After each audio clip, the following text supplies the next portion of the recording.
हमारे महान पुरुषों के सपनों का भारत कैसा होगा, इसको समझने के लिए संविधान की प्रस्तावना को समझना होगा। हमारे संविधान की ताकत का आधार भारत की जनता है। इसी कारण संविधान की प्रस्तावना हम भारत के लोग से प्रारंभ होती है।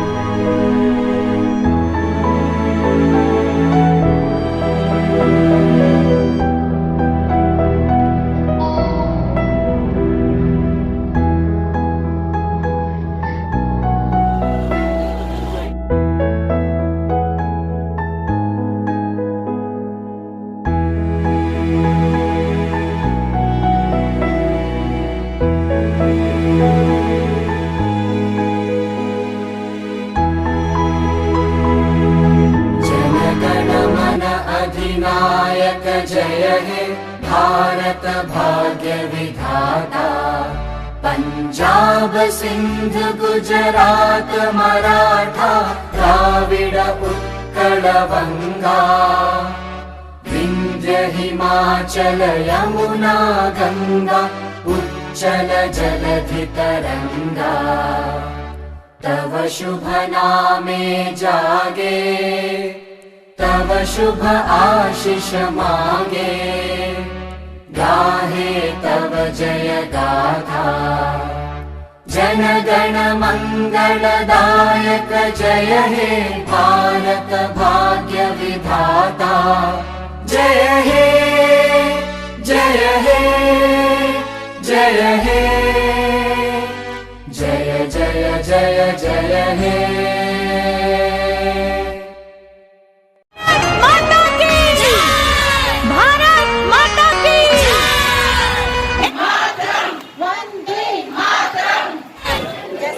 सभी जानते हैं कि हम लोग 75 साल अपनी स्वतंत्रता के पूरे कर चुके हैं और 76वें साल के सालगिरह पे हम लोग एकत्रित हुए हैं।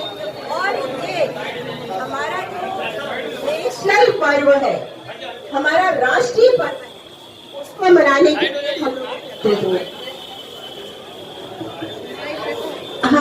सब अपने अपने घरों में अपनी भाषा, अपनी कल्चर, अपनी संस्कृति के हिसाब से, अपने धर्म के हिसाब से अपने अपने घरों में अलग अलग तरह के त्योहार मनाते हैं और उसको एंजॉय करते हैं। लेकिन ये हमारा नेशनल पर्व है, ये हमारा राष्ट्रीय पर्व है। इसमें न कोई जाति है, न कोई धर्म है, न कोई भाषा है, न कोई ऊंचा है, कोई नीचा है। ये हमारा अपने देश का, ये हमारा पर्व है। तो जैसा कि हम जानते हैं कि हमारे देश में इतनी सारी अनेकता है।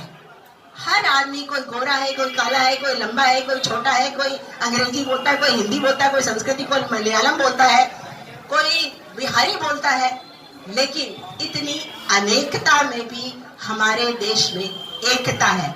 ये हमारे देश की जान है।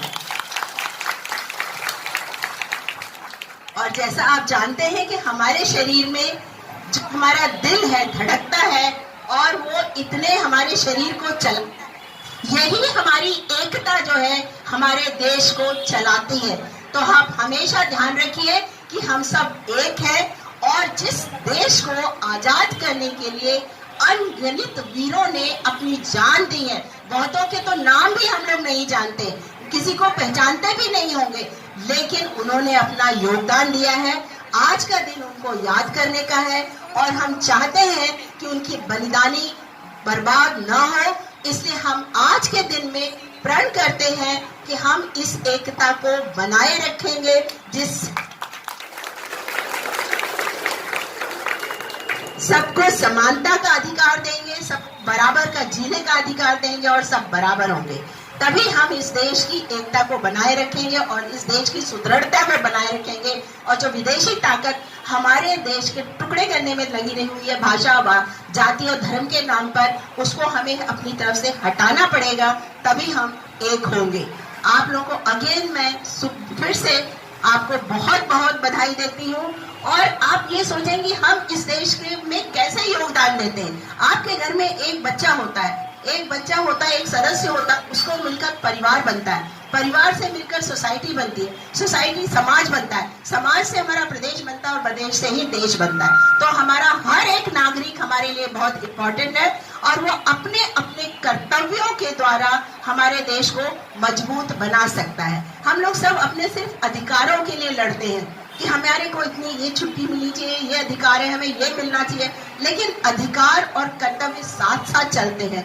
अगर आप अपने कर्तव्य को पूरी निष्ठा से निभाएंगे तो अधिकार आपको अपने आप ही मिल जाएंगे। ये मेरा आज के दिन में आप लोगों से अनुरोध है। धन्यवाद। भारत माता की, भारत माता की, इनकलाब, इनकलाब।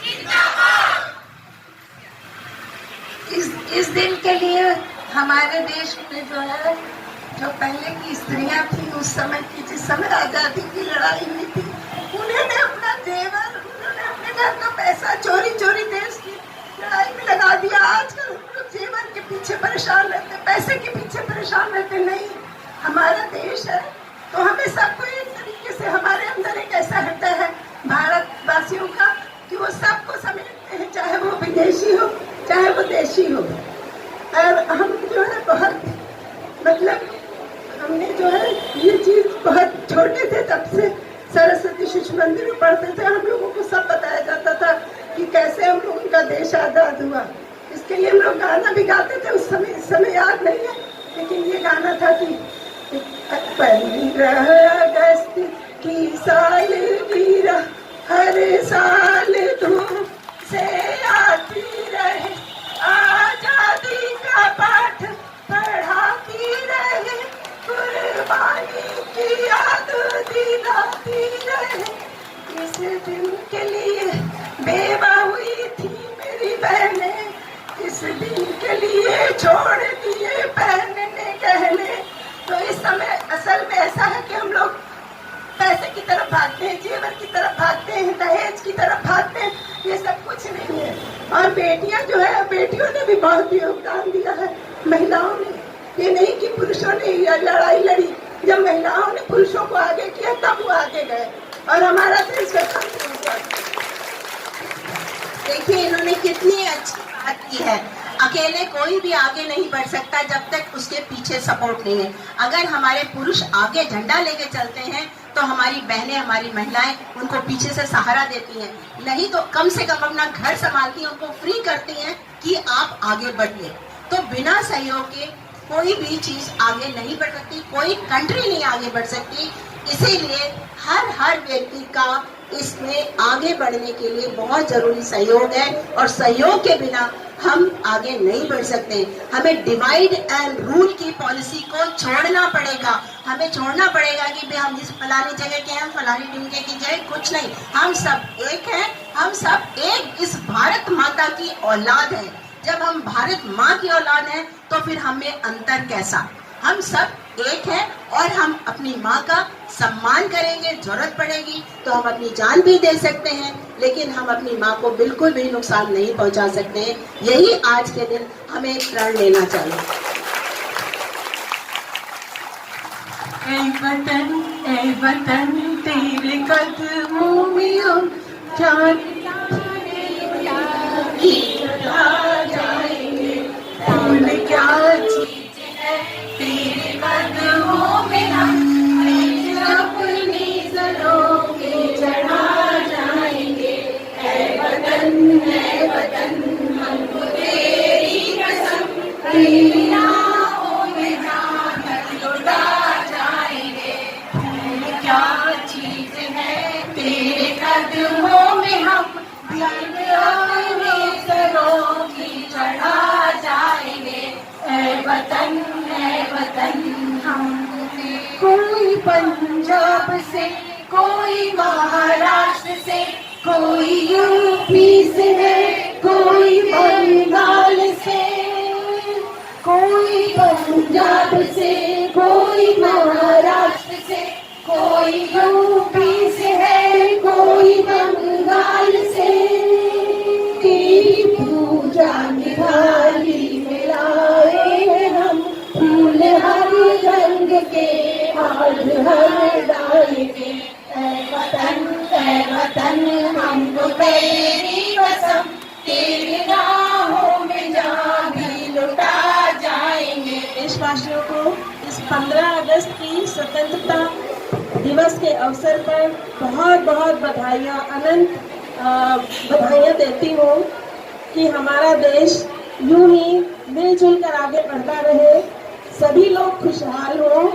और स्पेशली हम क्वीन मैरी की तरफ से, हम सारी महिलाओं की तरफ से ये अपील करते हैं कि आप अपने अपने कर्तव्यों का इतने अच्छे से पालन करें कि हमारा देश दुनिया में अपना नाम रोशन कर सके।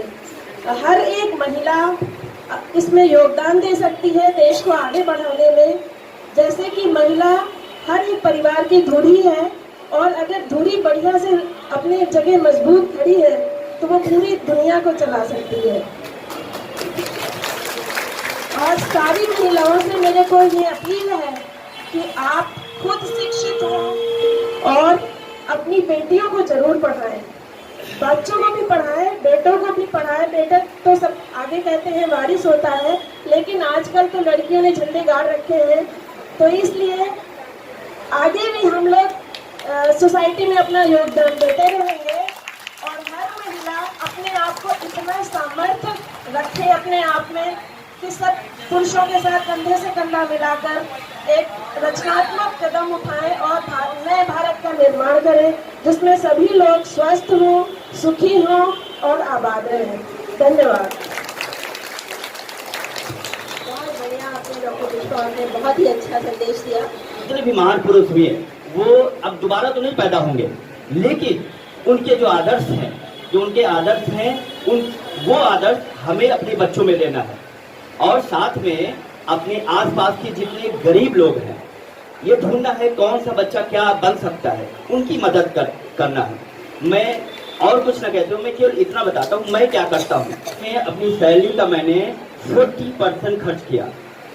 आगरा एक्सप्रेसवे पे अपने पैसे से मैंने जाता, और इस एवज में मुझे उत्तर प्रदेश की राज्यपाल महोदया ने मुझे अवार्ड दिया। और इसके साथ मैंने ये प्रण लिया है कि मैं हर महीने की 10% अपनी सैलरी खर्च करता हूँ, आज भी बिना किसी को बताए। और साथ में मैं जो समय बचता है मेरे पास ड्यूटी के बाद, जहाँ भी जाता हूँ झुग्गी झोपड़ियों में उन बच्चों को मैं पढ़ाता हूँ, और हेल्थ से संबंधित उनको गाइडलाइन देता हूँ। एक बार संघवार मैम भी हमारे साथ झुग्गी झोपड़ियों में हेल्थ कैंप में गई थी, और हमें ऐसे जैसे मान लो आज अम्बेडकर साहब की वजह से इतना जो रिलैक्सेशन है, 8 घंटे की ड्यूटी हम लोगों की है, और इतना जो सुविधाएं हैं वो अम्बेडकर साहब की वजह से है। अगला अम्बेडकर हमें समाज में लाना है। अगला अम्बेडकर वो कैसे आएगा? वो अगर छत्रपति साहू जी महाराज नहीं होते, उनको छात्रवृत्ति नहीं देते, उनको आगे नहीं बढ़ाते, तो वो नहीं बन पाते शायद। तो ऐसे ही हम लोगों को कोई भी बच्चा हो, अपने आसपास हो, उसकी हुनर को देखते हुए हमें सपोर्ट करना है। पुष्कर साहब, आपने बहुत ही अच्छा संदेश दिया है। आप हमारी महिलाओं को पता होना चाहिए जो बराबरी का अधिकार है वो संविधान से मिला हुआ है, और जो 8 घंटे की नौकरी है, क्योंकि इसके पहले 12-14 घंटे नौकरी करनी पड़ती थी, ये भी हमारे संविधान के द्वारा मिला है। और जो संडे छुट्टी मिलती है वो भी संविधान, और जो मैटरनिटी लीव है वो भी महिलाओं को जो है संविधान के तहत ही मिला है। तो आप हम सभी इस संविधान रचयिता के बहुत ही आभारी हैं जिन्होंने महिलाओं को इतना सारा अलग से सुविधाएं दी हैं, और हर महिला को इसे याद रखना चाहिए। बहुत अच्छा डॉक्टर पुष्कर साहब। दूसरी, मैं आपसे बातों से राजी करती हूँ कि अगर हम सक्षम हैं तो हम अपने घर में काम करने वाले जो गरीब इंसान है उसके एक बच्चे को तो पढ़ा ही सकते हैं अपने पैसे से। ईश्वर ने हमें इस लायक बनाया कि हम अच्छे से खा पी सकते हैं, तो हम एक की शिक्षा को ज्वाइन कर सकते हैं। अगर हर नागरिक जो सक्षम है वो गरीब परिवार का एक बच्चे को भी पढ़ा ले तो भी इस देश को आगे बढ़ाने में उसका बहुत बड़ा योगदान होगा। मैं आपकी दोनों बात से सहमत हूँ। और फिर मैं अंत में आप सबको बहुत बहुत बधाई देती हूँ और आप लोग को यहाँ उपस्थित होकर कार्यक्रम को इतना अच्छा बनाने के लिए मैं तहे दिल से आपको धन्यवाद देती हूँ। भारत माता की कितना सोना देश है मेरा, देश है मेरा।